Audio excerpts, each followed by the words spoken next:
April 29th, 6 p.m. And we will have John this time. We're really hard, please. I pledge allegiance to the flag of the United States of America and to the republic for which it stands, one nation, under God, indivisible, with liberty and justice for all. All righty. Linda, roll call. Hey, Councilmember Hornick. Here. Councilmember Lewis. Here. Councilmember Sanchez. Here. Vice Mayor Silva. Here. And Mayor King. Here. Public comments. Do we have any public comments? Nope, no public comments. Then let's move right along to business items. This will be item number one will be Joint Powers Authority Amendment for SBCAG to allow coordination of broadband activities. And the staff contact on this is going to be Scott Wolf. Thank you, Mr. Mayor, members of the council. This first item addresses the expansion of scope for the Joint Powers Agreement for SBCAG. Currently, the Joint Powers Agreement that forms SBCAG addresses or allows SBCAG to work on issues pertaining to transportation.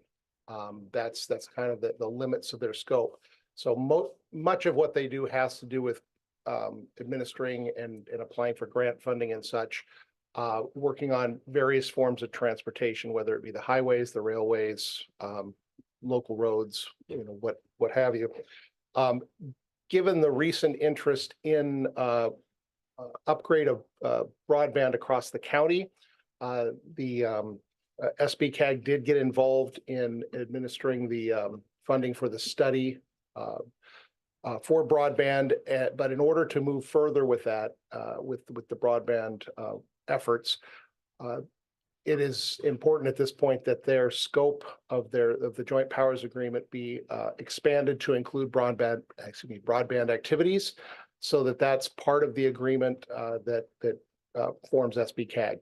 What you have before you is the amended Joint Powers Agreement that I believe has been to the Board of Supervisors already, and it is awaiting a few more cities to adopt. This is before you tonight. It simply expands the scope of work to include broadband activities, essentially the expansion of broadband within the county. I'm happy to answer any questions to the best of my ability. I don't know a whole lot more about it than this, but if you've got any questions, I'm happy to answer them. I'm going to recuse myself on this item just out of an abundance of caution there. Okay. All right, I will bring it back to City Council for any questions of staff. No one? No question. And then I'll open up public comment. No public comments? Nobody on Zoom? Okay, I'll bring it back to the council for a further discussion and possible motion. Motion to approve Joint Powers Authority Amendment for SBCAG to allow coordination of broadband activities. I'll second. Linda? Okay, Vice Mayor Silva. Aye. Councilmember Lewis. Aye. Councilmember Hornick. Recuse myself. Okay, Councilmember Sanchez. Aye. And Mayor King. Right. Okay, let us move on to number 2, reappointment of ad hoc committee for negotiating of development opportunity reserve agreements on Avenue of Flags. And our contact on this would be Scott Wolf. Yes, Mr. Mayor, members of the council. Some of you may recall in the past, we have had a city council ad hoc committee appointed to assist staff with the negotiation of development agreements pertaining to the Development Opportunity Reserve Program on Avenue of Flags. In the past, initially it was created, I believe initially it was a mayor pro tem committee. And I think the last time it was seated, which was last year, the year before, it was also a mayor pro tem committee. It is not on our list of standard committees that we update from year to year because it is truly an ad hoc committee. We only constitute the committee when it's needed. Once it's no longer needed, at the end of the year, it goes away and we will reconstitute it if we need it. So right now it's likely that we will need this committee again in the near future to address possible amendments to a couple of projects on Avenue of Flags that have already been approved with development agreements, and we may need to renegotiate those agreements. So I would ask that the city council name 2 members to sit on this committee. It could be the mayor pro tem, but it could just as well be any 2 members with an interest. So I have an interest because I'm on the ad hoc committee. So, I would vote to appoint a mayor and vice mayor as the ad hoc committee. Sorry. And again, I can't seem to get the whole mayor pro tem out of my head. Sorry, Mr. Vice Mayor, I apologize. Just don't call me late for Well, lunch. let's start off with going out to questions for staff. Anybody have questions for staff? Right, I'll open up public hearing. Any public hearing on this? Nope. I will close public hearing. Now we'll bring it back for further discussion from the council and a possible motion, an appointment. What was your, I would like to have the mayor and vice mayor as our ad hoc committee for negotiations for the DOR program. a second on that, Second. Linda? Okay. Councilmember Sanchez, Aye. Councilmember Lewis. Hi. Councilmember Hornick. Aye. Vice Mayor Silva Aye. and Mayor King. Aye. Like we needed to be on another committee. Yeah, like we needed to be, like we needed another committee. Another meeting. done, Yeah, because right. You guys don't have enough Another- to do Yeah, already. right? I'll bring snacks. Oh my God. All right, number 3, consideration of funding options for Meals on Wheels. And once again, our contact on this is going to be Scott Wolf. Thank you, Mr. Mayor, members of the council. At March 11th meeting, the city council directed staff to work with Mrs. Nico, the the CEO of San Ynez Valley Community Outreach, to determine the financial need of the Meals on Wheels program and possible funding solutions for that. You'll find attached to your packet a letter from San Ynez Valley Community Outreach explaining their situation and offering a couple of alternatives that might work to help fund them through this difficult period where grant funding seems to have dried up. I will let Pam address the council with regard to what the actual details of the problems are at this point. We have identified within the staff report a couple of possible alternatives. The most appealing of which, well, both of them actually that are listed here, address the funding, the additional funding to the Meals on Wheels program, should the council decide to go there, framed within a purchase agreement for a piece of property that now holds their thrift store. I discussed with the city attorney the option of simply loaning the money to the organization and maybe using the property as collateral. City attorney was less than comfortable with that approach and felt that it was more appropriate to actually, if we were going to look in that direction, to actually do it within the bounds of a purchase agreement. So I would suggest that if the council looks at this, we look at either an outright purchase of the property or a purchase program which extends out over multiple years. And there's a couple of different ways we can structure that. I'd be happy to go into it if you'd like. But at this point, I think you all understand the circumstances we're in right now. So I'll conclude my remarks. So Mrs. Nico is here if she would like to add anything to that for the council, and I'd be happy to answer any questions. Okay, any questions for staff? I just want to clarify the options that are in here.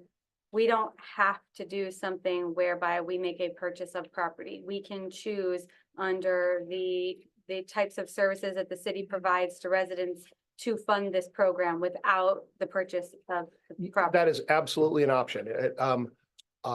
If the city council simply wishes to increase the annual contribution to this organization, that is an option.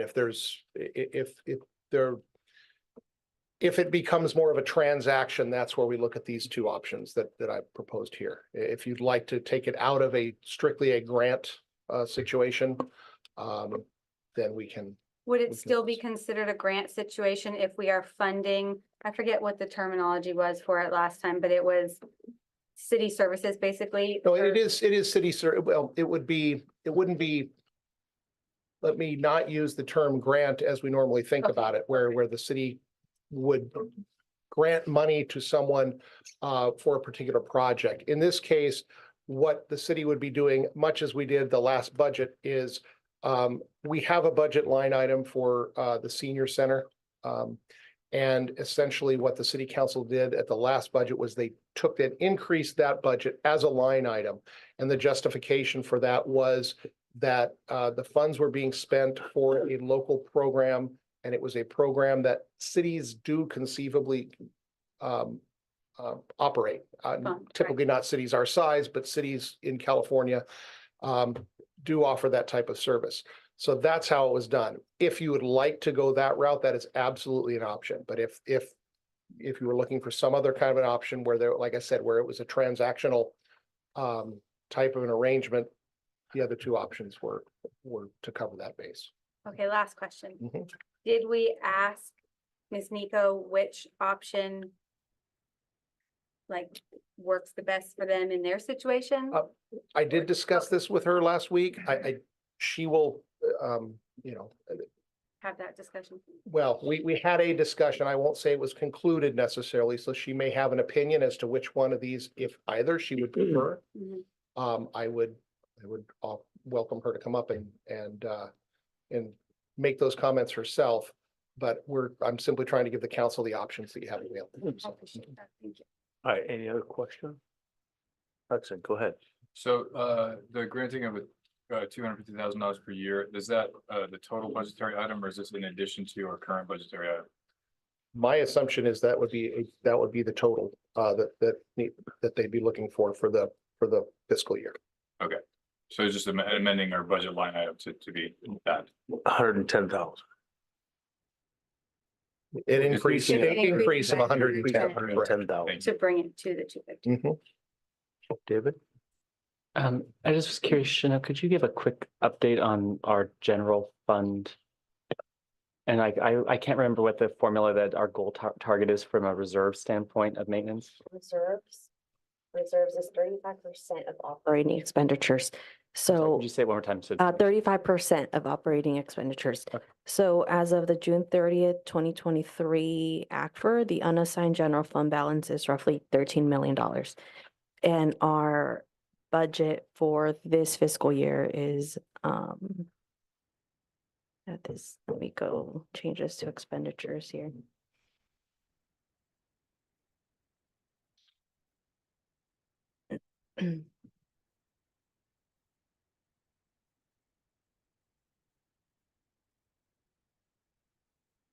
A little over $9 million.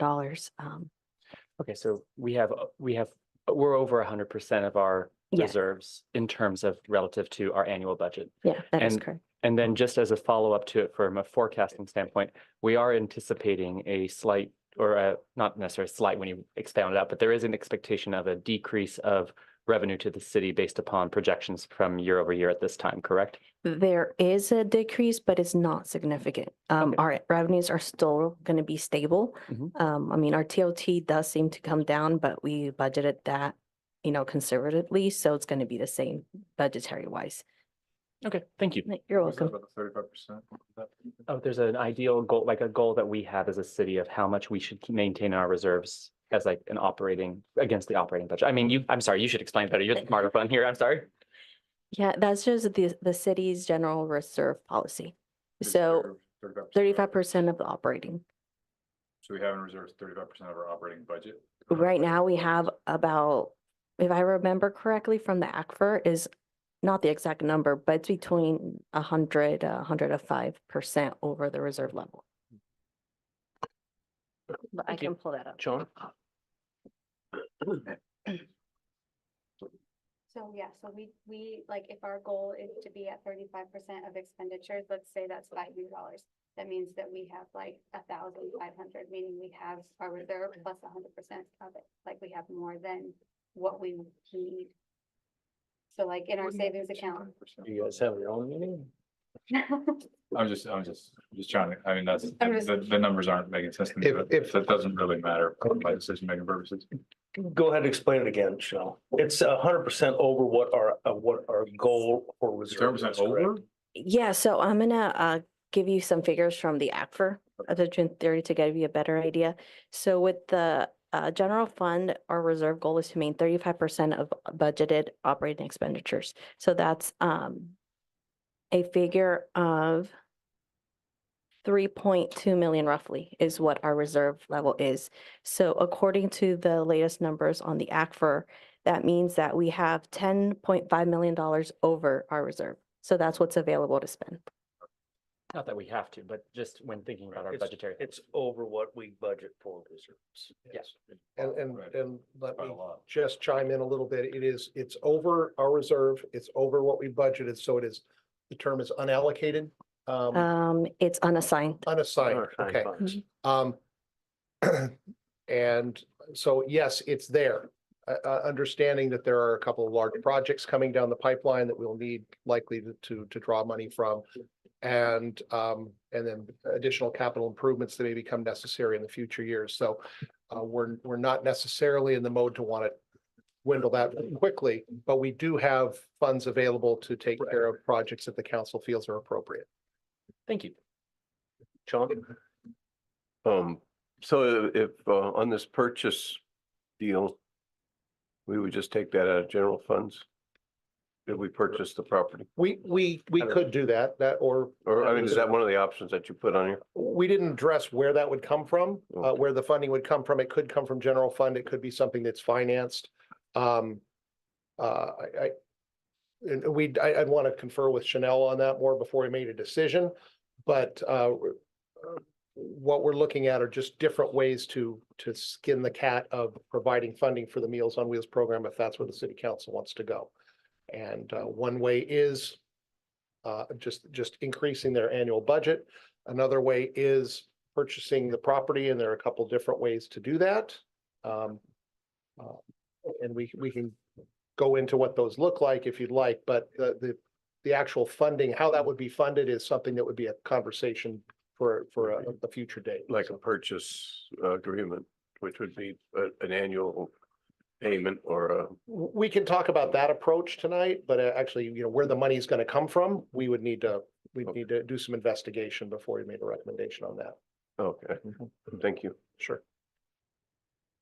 All right, I don't have any questions at this time, so I am going to open up public comment, and Pam, would you like to come up to the microphone?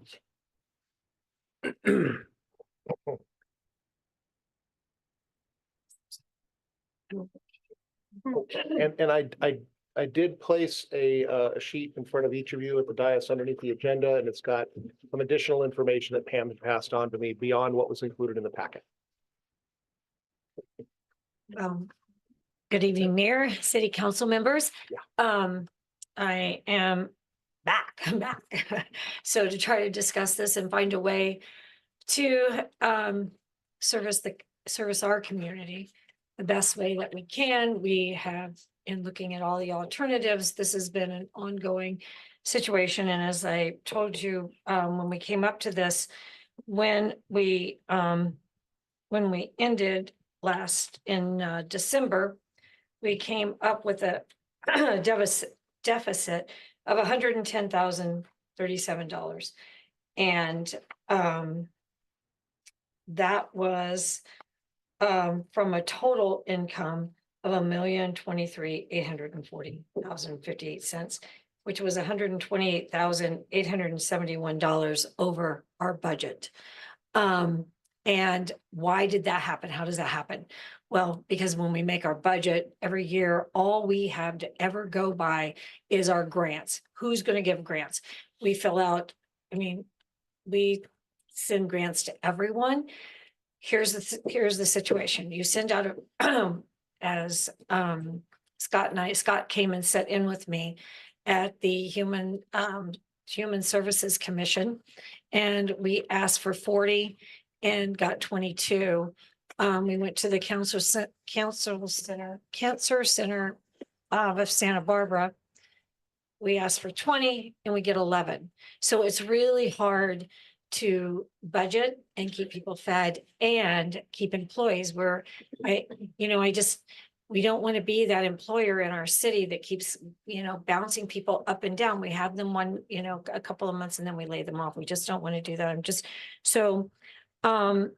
I was just trying to come up with the city on how we can best serve the city. I was just in a meeting with the Valley Foundation last week. They invited every nonprofit that has something to do with food insecurities in to talk about what are we going to do? This is a crisis. And what we found out during that meeting was really informative. One of the things that we found out was that people helping people are going to go to a new approach on their food distribution. They are going to cut back from the way that it works in the San Ynez Valley. On Monday mornings, we distribute food. On Tuesday night, Bethania distributes food. And then I believe it's Thursday morning, the People Helping People service food. People Helping People have decided to go every other week and use their resources to take education into the schools, basically, on how to educate them to not be in these food programs, like how to better manage their money, how to do that, which is a really, I mean, applaud their program. The problem is that in our city, we're dealing with seniors and our migrant workers that aren't gonna, we can't help them. We can't educate them. We can't give them more money. And so, and that, I mean, I'm not sure if that's what happened, but last Monday, we were at about 590 bags of food, our people coming through. And today, Linda just gave me this today, and it was 814 people came through here Monday. I wasn't here this morning to watch, but that's a huge increase. The good news is that we have had responses to our Adopt a Senior program. So what we were able to do is everyone that, when we sent out a letter last month that said we were going, if you got scholarship, it was going to cost $3. And the people that went off of that, which were 118 of them, because we got that, we got some support for that, we put them back on. There's like maybe 4 that haven't come back on, but everyone else has come back on. So there hasn't been a stop. It hasn't, everyone is getting fed. Like I said, we've had 7 new members this week. So we want to do everything we can. We are trying to, if the city does decide to help us, we want a committee so that we can work with you and with the city, how to be good partners. We want to make our money. I mean, we want to be here forever for the city of Buellton. We're going to be your neighbor right here. I mean, that's our goal. And not so much to keep expanding services, but to sustain the services that we have. We're not looking to do more, just sustain. Guys have any questions? I do have some questions for you, Pam Boy. Where did this influx come from? Is that because of the shutdown in Lompoc? For the food, for the Correct, produce? yes. Again, so the way that the food distribution on Monday happens is we don't buy that food, it's USDA. So the United States Department of Agriculture tells us how we have to do it. And they come out and they periodically check and make sure we're doing it right. The problem is that we can't ask for zip codes, and you're welcome to look at these and how they go about it. But what's really important in there is look on this first right here. It says family size. So it's all over the board. You can tell the ones that are like 1, 2, those are probably your seniors. The people that are 8 are going to be your families out here in the community. Right. I was really shocked on Sunday.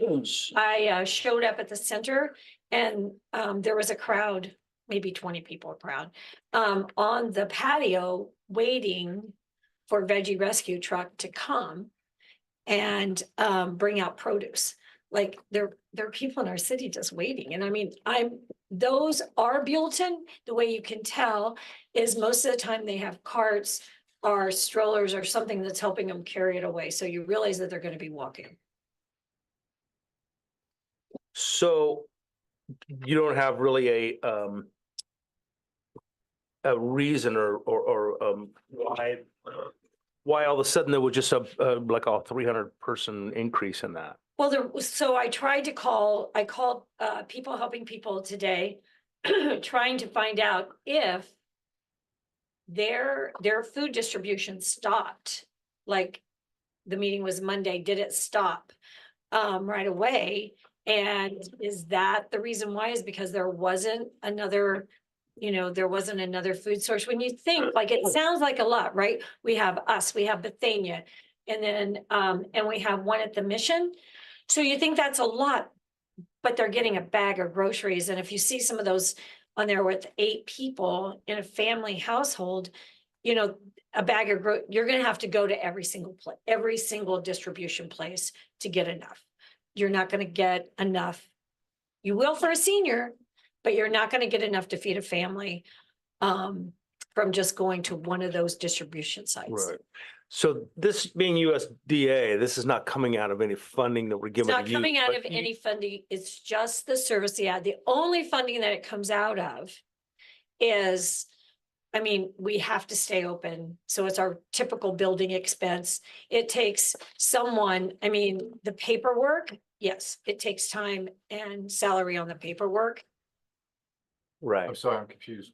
Can I ask a quick follow-up to that? Well, let me finish up here. So I can't say that it is, but Right. but the food itself doesn't cost us anything. Right, And because it's coming from USDA. correct. And you're not asking for any income from these people. They could just walk up and grab a bag of food, because I'm pretty much thinking Luke Skywalker was getting fed on the Millennium Falcon, because his name is on that list. Because that's on the top 4. That's showing you examples on how to do it. Or it could be because they don't want to give us They that, want to give you their name. but they have to But sign you up don't, for the but there's, groceries. like, someone could make $100,000 a year, $150,000 a year. They walk up there and they can just take a bag of food. I don't know, the last, I don't think. I do too, but I'm just so saying that, theoretically, you're that not- may be true. right, But they do have to fill out the paperwork gotcha. with the USDA. We're not taking that information. People who are trained from the Santa Barbara County Food Bank, when we start this program, they come out and fill it out and tell them. Then they periodically come and check them. And they also check, those names are sent to them, and they check and make sure that for ours, that they're not getting USDA from like Lompoc. They don't really do it in Lompoc anymore, but Right. wherever they are, they're not really, they check and see what other services they're getting. And I get asked this all the time, are you sure people want it? My answer is always the same. Who would stand in line for an hour and a half to get a bag of groceries? You don't know what's Right. in it. Right. Also embarrassing to have to. It is embarrassing. Right. Put yourself out there, like it's not somewhere people want to be. You know what I mean? That was No meant to be a little tongue in cheek. I just wanted I to know. find out if they were doing any finance. The USD doesn't ask for any financial records or anything to come and do If this. they are registered for the food bank, they have to say what their income is on the initial sheets. They have Gotcha. to say what their income level is and how many people live in their houses. That's how they decide income and size of houses of the people in their house. That's how they decide how many bags they get. So for instance, for a family of 8, we will give them 2 bags instead of 1. Gotcha. Okay, wait. The other question I have for you is, who are the people that were giving you grants, which ones are deficit now? Which ones are no Deficit. longer giving you grants? Is it Meals on Wheels. Is it California? Is Fed? Is it who's has denied you your grants that you were getting in the past? The only federal grant that we've ever received is the CBDG HUD grant that we're working with Rose on, that's doing the renovation of the library. That's the only federal grant we've ever received. And county grants, funny you should ask. So That's what I ask.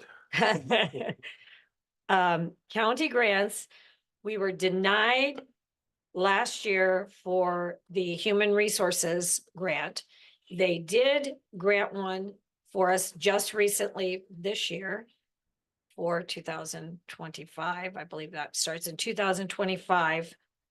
And then we were granted not a human services grant, but a COVID related operating cost grant for $30,000. And what they did was they were breaking it down. We would get $6,985.81 every quarter. But with the way the reporting system is with the county, that Rose and I are learning a lot more about. We haven't been, this is our payout sheet. We haven't been granted the first quarter yet for the $6,000. So, and part of it is the system's fault. And I was gonna talk to you, David, maybe you could talk, you're having a meeting, I think, with Supervisor Hartman, that maybe there is something that they could do to help expedite this. I know that in our valley, there are people who are not applying for grants because the accounting is so hard, and because it's so to get this $6,000, it goes something like this. We have to turn in every food receipt that we've done for that quarter. Then we have to have our grant writer take it all, put it in the system, and we have to break down the percentage of every employee, myself, Linda, whatever employee worked on it, that has to be broken down. And then we have to break down every percentage of gas mileage. So by the time this $6,000 is theoretically given to us, it's cost us $2,500 of it just to get it. So it's not a good system, but it's all we have. So we have to keep going and doing it, but there's never, so that's one of the reasons why it's been so difficult for us, because that's why we're looking for a sustainable way to make sure that we can keep the doors open, keep the people fed. And also it's a lot of insecurity for them.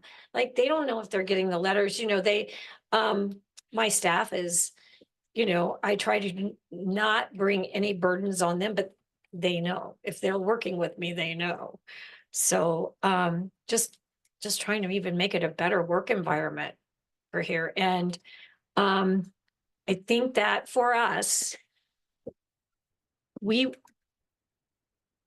as an organization, me as a CEO, are going to do everything from Buellton. Like, I'm all Buellton. Right. So. Well, let me stop you there, Pam, because Hudson had a couple of questions. Oh, thank you. Go ahead. Get your mic. John, you want to get in there first? No. Could you? So Pam, I just wanted to ask a question. So the food that we were talking about, the food banks and stuff, is that related to Meals on Wheels at all? Only that the only reason why that it's related to Meals on Wheels at all is that the food bank has an allowance that we can take. It fluctuates between year to year, but we can take 10 to 15% of the total amount of food delivered to us. Like, if it's 22,000 pounds or it's 8,000 pounds, we can take that percentage of food and use it in the Meals on Wheels food program. Okay. The problem is it's a fabulous thing.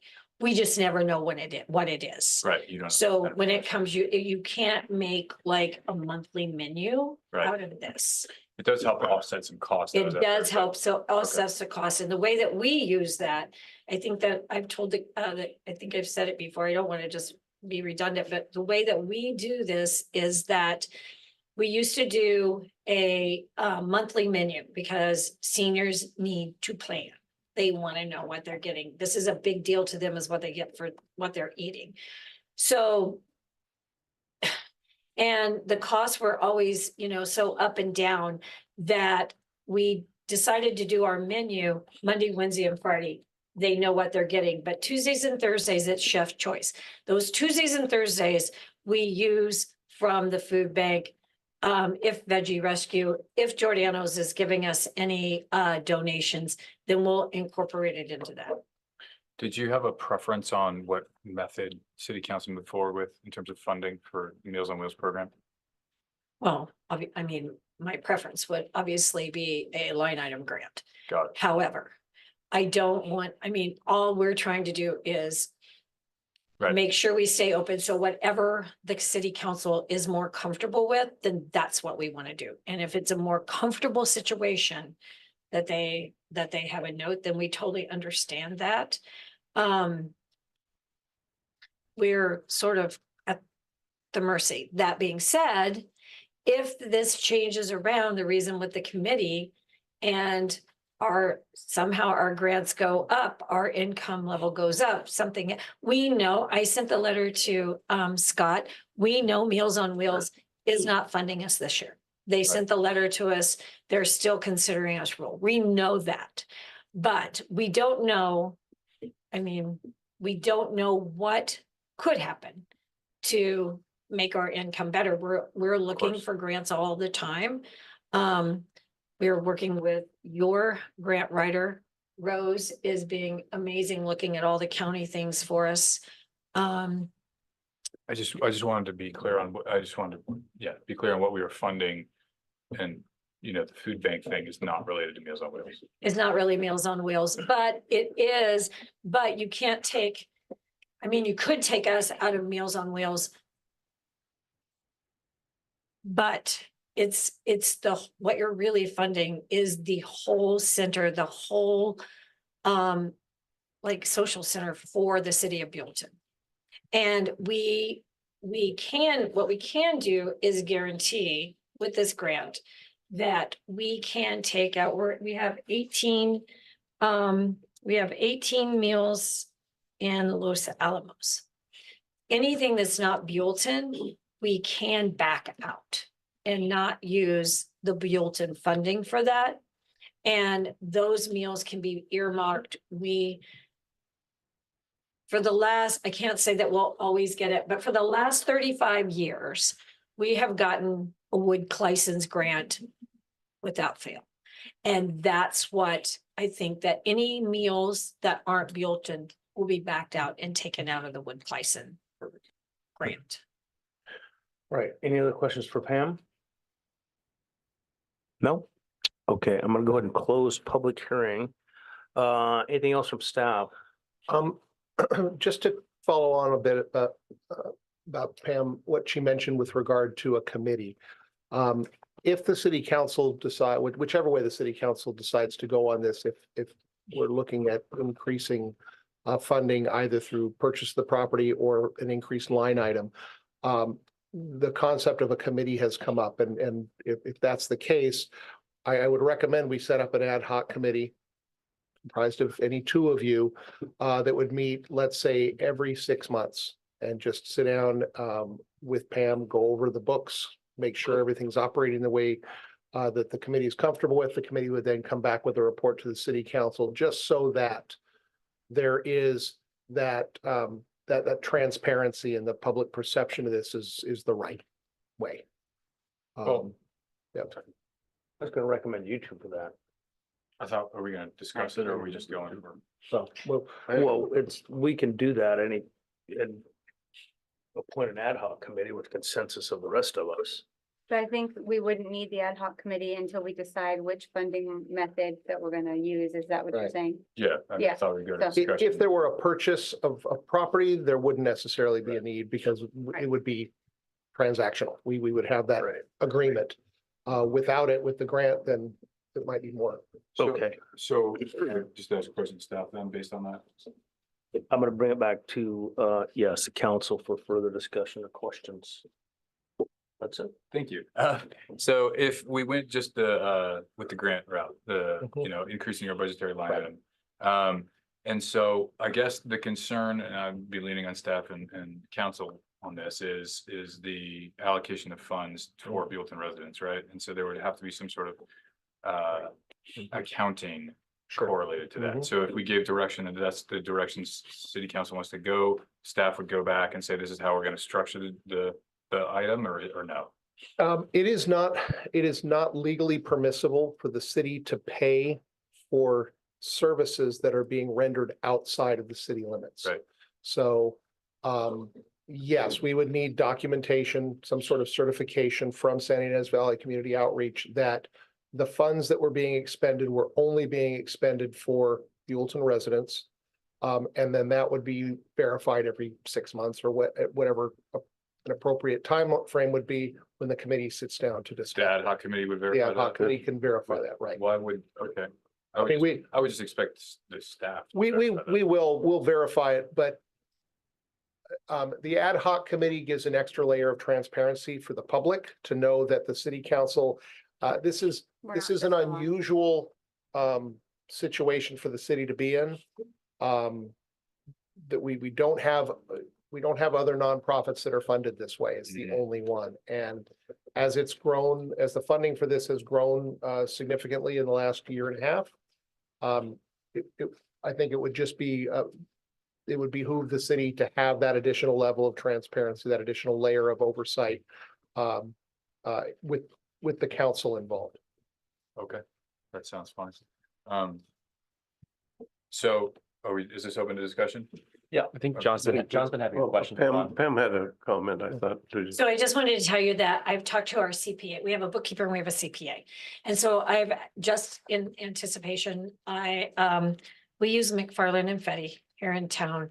And I asked David Lehman is our CPA, and I asked him if there is a way that he can do a document showing that these funds, that the funds that were going to be used for Buellton would be used for Buellton, and the funds that for whatever anything out of there, if he can separate that, and if he would feel comfortable then signing and verifying that that's what we're doing and that's how we're doing it. What did he say? He said, yes, absolutely. He said, that's not a, Fantastic. and he also said it's not that's not uncommon because they deal with a lot of nonprofit taxes and they are their CPA. So it's not an uncommon practice on restricted funds, I think is what restricted funds is what it's called. Okay. Yes, John.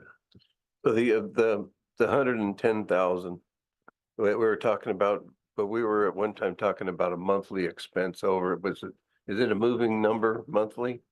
That we're just making up to to what you need? Like, is some months less than others and more, or is it exactly? Well, some months are more than others because some months have 3 payroll periods in them.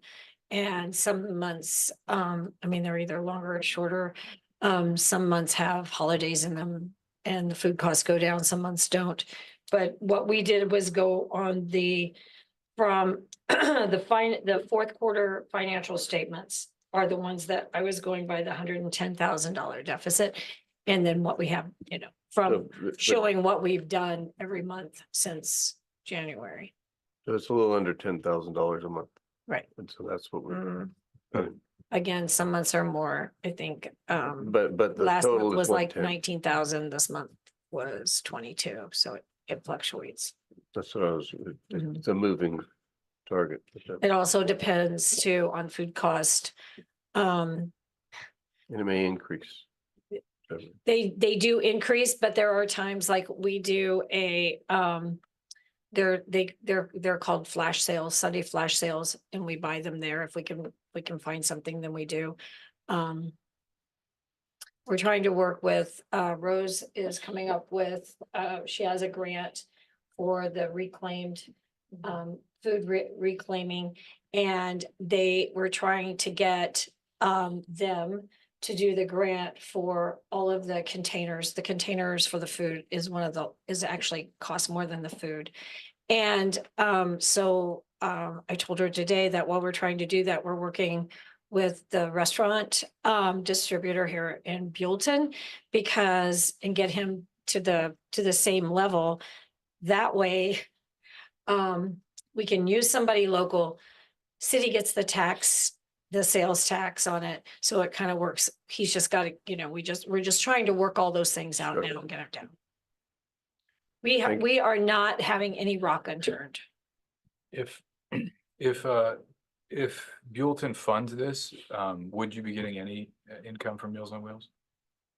we get, as of right now, we get no, I'm sorry, what do you mean? Well, I guess my question. From really Meals is, on Wheels or America or from the individual people? America. The No. actual, so. They so- will not, because they've redone their lines and decided that Buellton is rural. And they are only funding urban. So we do not fit the eligibility to apply for 2025, possibly 2026. We could like leave Meals on Wheels of America, but it's not that much. It's only like, we only pay dues of like $350 a year.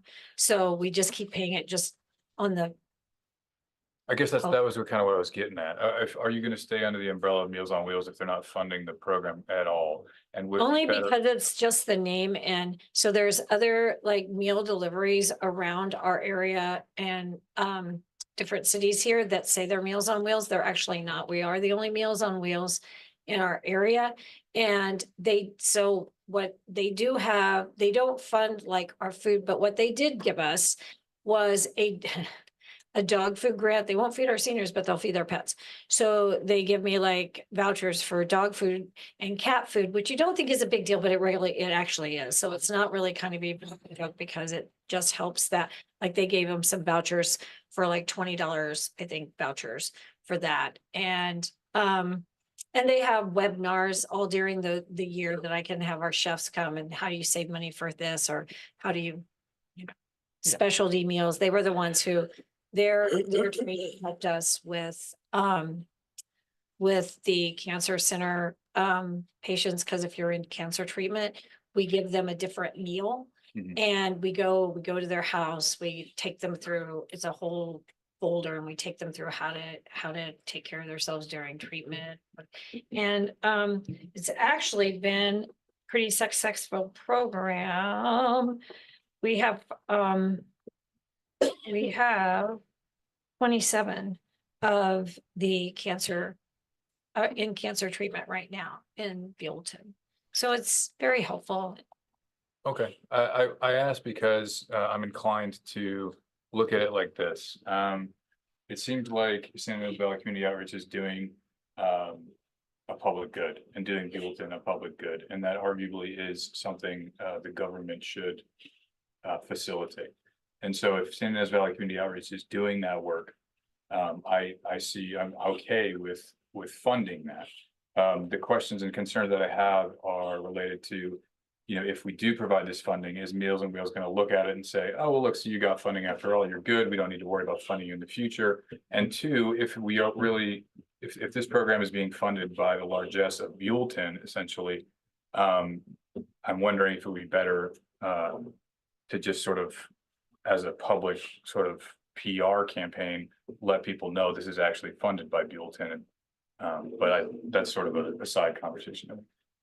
I agree with that 100%, and that we do. We are, if you go and hear me talk, I explain to wherever we are, all the Rotaries, which is a big, lot of organizations. We have a lot of Rotary clubs, and the Valley Foundation, that make no mistake, we cannot do these programs that we do could not be done anywhere else but Buellton. Like, this is the only place that you can get these programs. And we don't do enough, like, we didn't ask for funding from Solvang because we don't do enough in Solvang to warrant the funding. We did on our veterans, there are only 2 veterans who aren't in Buellton. Those 2 come from Lompoc, and they just want to come. They just want to be in the veterans room, but they get lunch while they're there. So we make it very clear in almost every article, everything that we do, that we're here for Buellton. That is one of the reasons why we've done our last. We help participate in even in Veterans Day. The Veterans Day celebration is a set Valley thing. There's nothing I would change the program if I could. Haven't been asked to, But what we did do is I got on the board of directors for Santa Barbara County Veterans Foundation. And I'm on Clover Lanes, which is a veterans program. And the reason why that happened is to move it all here, all to Buellton. And for what we did at the Maverick for the last 3 years was the Saturday before Veterans. That's coming here. We're working with Andreas and piggybacking with him on the Fall Festival. We are for Clover Lane, instead of doing a veterans program somewhere else, we're trying to work on and bringing the veterans cornhole, like a cornhole tournament. Who knew? It's a big deal. Yeah. Like, I mean, all I did was put out a veterans site to say, any veteran site that would like to donate cornhole games for me. I've got 5 in like, a few days, and there's just like all these promises, like they want to come here. They want to go to River Park and play cornhole. And it's like, you don't have to have anything. I mean, you just pick up your stuff and go home. So, I mean, we're trying to center everything we do in Buellton, and Yeah, right. Can I just, I know that you rep Buellton well. I appreciate that. I wanted to ask, or redirect about the idea of whether or not providing that funding will negatively impact Meals on Wheels in the future, providing funding for the program. Well, they're not providing anything for them now. I What's a can't part of the say, problem but I is- also know that I can't stay open waiting for them. It's, But having that brand and being available if they choose to change their mind, it's easier if they stay under that like umbrella. Well, that's all I wanted to Then not. ask. Is it? it would be easier to stay under them. That's why, I mean, and it's literally $350 a year. Yeah. To get training. And so it's not, it's Well, I guess- frustrating, and I've, Let me repeat my question. So, okay. If you withdrew from the program and asked, instead rebranded it, whatever you wanted to do, and then later said, well, we withdrew from the program because you guys didn't provide any funding, and then later said, well, if you guys are willing to provide funding, we'll come back and be Meals on Wheels. Would that be an advantageous strategy, or would that not matter at all? I tried. So that's something I tried. They're out of Arlington, Virginia. And I called and talked to the director of grants, who sent me over to like the vice president of community relations.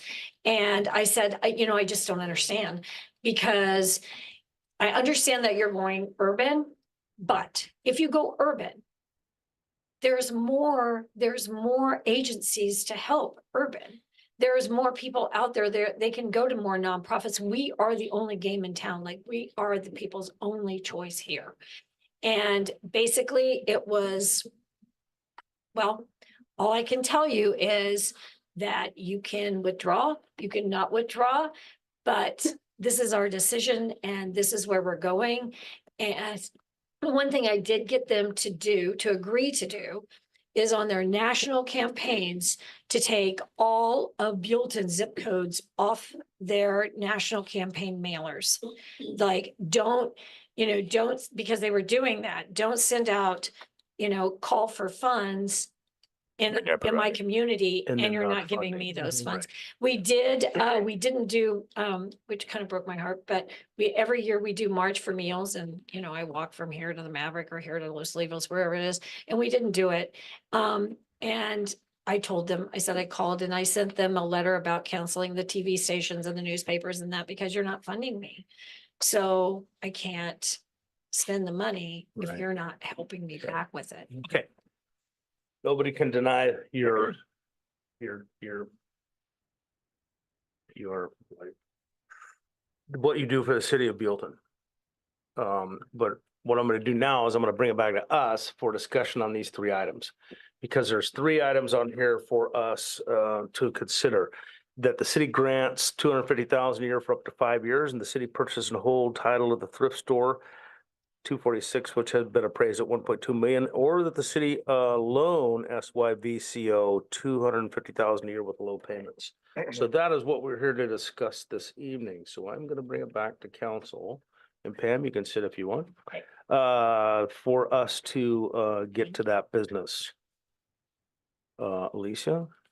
I would like- Your thoughts on that? Yeah, I would like to increase our allocation for the 5 years, and I would like to continue as a city helping look for ways to help the organization become, more self-funded, but I think that I would like to hold off on the purchase of the thrift store and allow them that as a last resort so that they still own that property, still have the ability to leverage that property and still have the ability to generate income from that property if they were even able to, find other ways to make that property more of a larger revenue stream. I think using that as collateral or buying it sort of takes away another opportunity for them to raise funds. So I'd like to just increase our allocation. John? On that note, could we have the right of first refusal before it would go to somebody else? Because somebody could just come and buy it and turn it into an apartment complex or something. I'd rather kind of have have an interest in the stake in it, not to just let it, if somebody comes and says, I want to buy it, and we don't know who buys it and what they're going to do with it, if we were still part of the deal, where part of our investment in this would also be goodwill and an option to purchase it. I don't know how that would be worded, correctly or legally, but I appreciate just the. Can I ask a clarifying question? Are you saying like you would support the idea of increasing our budgetary line item, but you also would like a right of first refusal if they were ever to sell the thrift store? Yes. Okay. Hudson? Yeah, I'm in line with what Alicia thinks, and John, I think what you're saying makes sense. Yeah, I think that it's San Jose Valley Community Outreach does a lot of good in Buellton. The nonprofit acts in many ways that are well beyond Meals on Wheels and does a lot of good for the valley. So I'm supportive of increasing a budgetary line item for that. I also just have a modicum of concern about future funding for Meals on Wheels being precluded by the fact that we are funding the entire program. But that's really far secondary. So. Mr. Mayor, if I can jump in Sure. for just a moment, I think I can offer a suggestion that might help with that concern, as well as, again, work into I hate to be the Grinch on this, but I from my perspective here where I'm sitting, I'm really hesitant to make a commitment of 5 years. Looking at this, we don't make a commitment of 5 years on anything. We do it on a biannual budget basis. What I would suggest to kind of take care of your concern is that the council agree, if this is the direction you want to go, to increase the funding, the line item funding to whatever level you decide to do, and declare that an emergency support, and have that evaluated by the committee every year to determine what amount is appropriate for the following year. That takes it out of the realm of somebody looking at that saying, oh, well, they're guaranteed to get $250,000 next year, so why would we grant them money? They don't need it. It brings it up for discussion. The committee can take a look at it twice a year and start to make recommendations, and then at the appropriate time, as budgets are being prepared, make a recommendation to the council to fund it for the next year for whatever amount is appropriate. If more funding comes in than was expected, then you can reduce funding that the city gives in the line item appropriately. And likewise, if nothing comes in, then you can maintain it where it's at or set it at whatever level that you deem appropriate. But I think that helps to alleviate the problem of someone just assuming that the funding is there, so they don't need to contribute. I like it. I do too. David? I do want to make it clear too that this $250,000 that we're considering right now is not fully funding the program at all. I believe Pam actually fundraises another $750,000 to reach $1 million. So we're actually not even the lion's share. We're 25% that we're talking about right now. And so I think we need to be mindful of when we think that we are taking care of this program, that we are getting a discount of keeping our seniors fed in the community. Because if it would cost us $1 million to run the same program, and we wouldn't run nearly as good as she's doing probably from the private philanthropy with it. So I think that $250,000 makes sense. I think that, to Scott's point, I also would be mindful of committing to $250,000 for 5 years, because that's operating in a vacuum that thinks that somehow need, hunger, populations, everything is going to maintain at the same level. And I think we keep learning over and over again that need doesn't decrease year over year. We're just seeing an increase of it. We expect a large population to retire soon or continue to retire. So I think that, as we've had when we had the people come in and tell us how many students were in need of lunch assistance, and when Pam comes in and educates us, and we're always shocked, I think that the 5 of us maybe aren't aware of how much needs in the community. So I think that this committee piece is really critical to keep us aware of that need and us being grounded in what the community needs. I think sometimes we get blinders, because if you don't need the assistance, why would you know what's offered out there? So I think that the committee being formed will be good educational opportunity for us to be a bit more responsive and proactive in that, instead of it being that once our senior center is denying 100 people access, that's when we jump in. So I would like us to look at the $250,000 funding, have the committee formed with that. But I think that as long as it's not locked in, that says that we're committing to 250, and it cannot increase, because I think we have to be proactive in that too. You still raise $750,000 every year for Meals on Wheels For the foundation. for the foundation? Okay. But this does cover Meals on Wheels, is that accurate? Okay. Sure about that, okay. So I'm a little torn on this. And I agree that there's a great need, and I think that that $250,000, as has just been stated, is, just, it's a percentage, it's 25% of what their need is. On the one hand, I think we could just say, yes, give them the money. On the other hand, we have to be good stewards of our taxpayers in this town. I know that this is being allocated to our seniors, but I do kind of like the idea of having the 250,000 go towards the property and purchase the property over the next 5 years. That's an option. So which way do we go? I mean, I kind of get the sense of way it's going this way. But to John's point, I think that as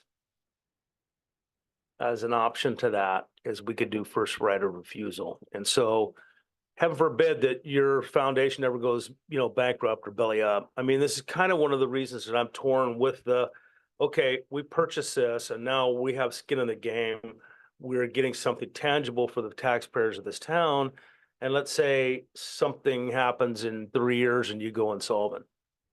And now we have to rebuy that whole piece of property over again if we're going to do that. So this is where I'm torn.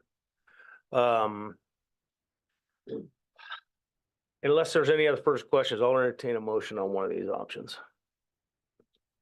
I move to approve that we update our annual allocation with the caveat that we review it every year annually as we routinely and regularly update our budget. We routinely and regularly review our allocation line item for this item, with the right of first refusal to purchase the property should it go up for sale.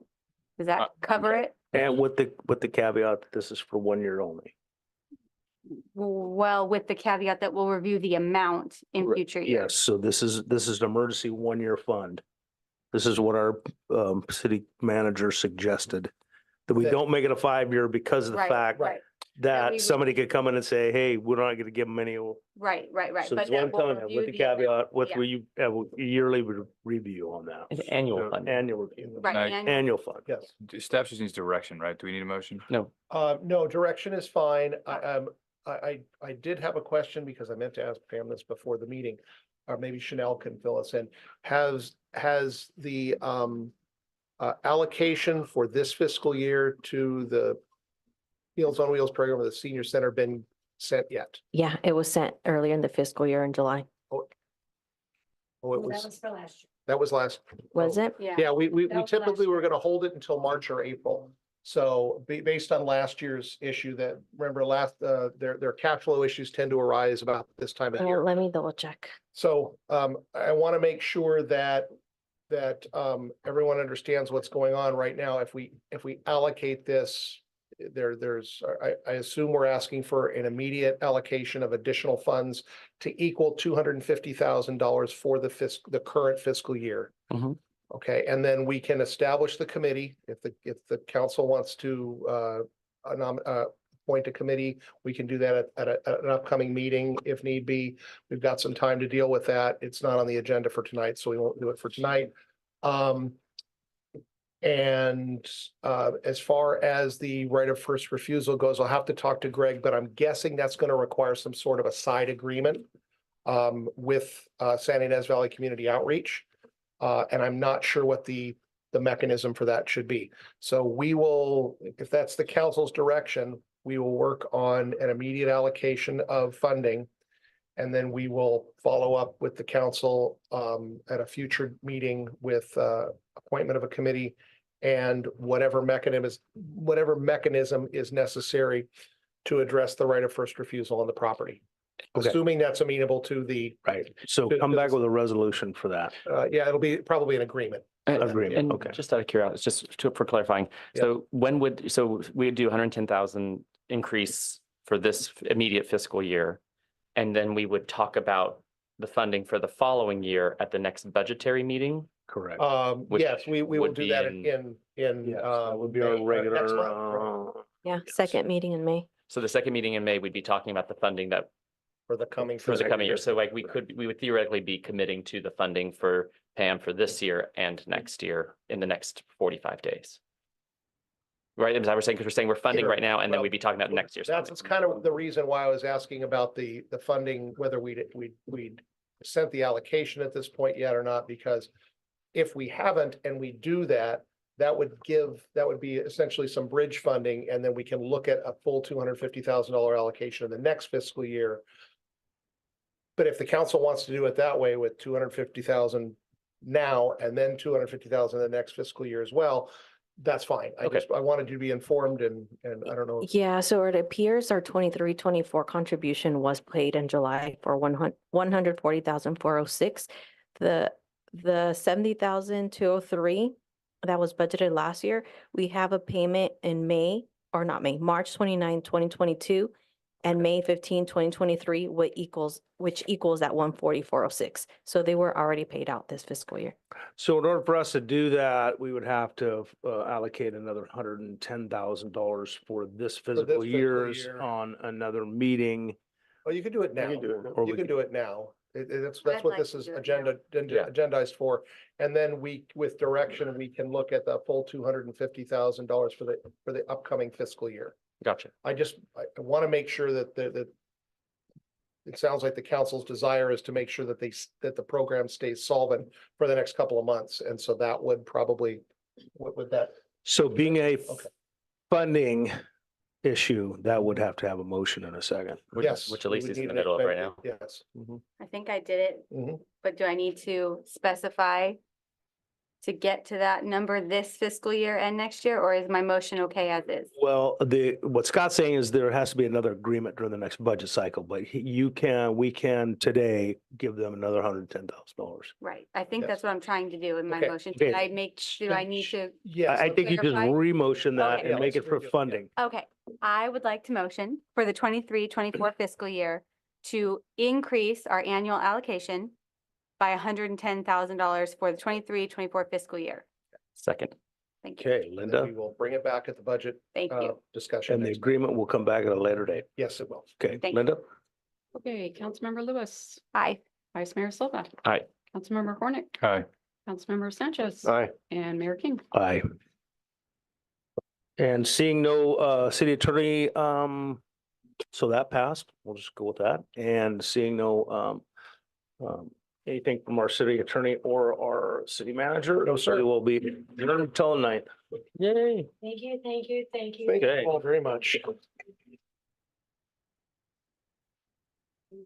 Is he's gone somewhere, isn't he? No, he could have Greg? been here tonight, but he's preparing for us in the council meeting tomorrow. night. I figured we weren't gonna get anything tonight. It was really gonna. Right. So. Right. Alrighty. Guys are amazing. I want to adopt one of those seniors, but they have to come over and mow my yard. Okay. Might want to have one of my That bullets. might Right? not be